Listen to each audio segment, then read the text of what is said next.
Wel, des I yma blynydde nôl I wneud I hyfforddi fel athrawes, a ar ôl fod yma am flwyddyn, o'n i'n meddwl, sa'n mynd I gadael. My connection with Aberystwyth began when my husband got a job at university here. I really loved this area, so I learned Welsh. Ges i'n ganu yn Aberystwyth a wy'n byw o beth oedd tŷ fy nhatgu I. Mae mam byw 5 tŷ lawr y stryd. After I did my first degree in Oxford, I came here to learn Welsh, and 20 years later I am the mayor of Aberystwyth, so obviously I stayed. Something was good about the place.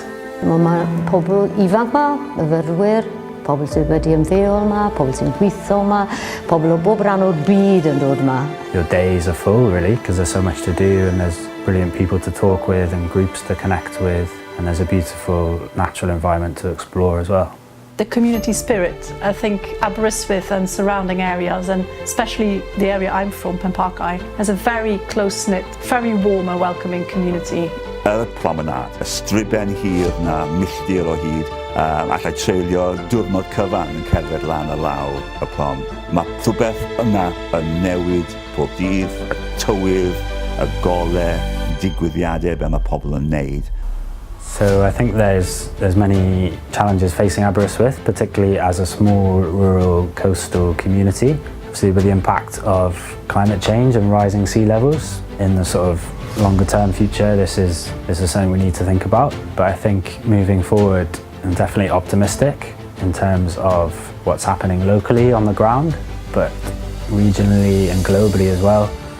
I can see quite a few challenges on the horizon for Penparcau. It's still the case that just under 40% of children in Penparcau live below the poverty line. And the recent referendum results, of course, make us all feel quite insecure about what's going to happen in the future. I think it's really important as a community that we realise that all those diverse aspects can be a real strength to the community to pull together and to create opportunities out of challenges.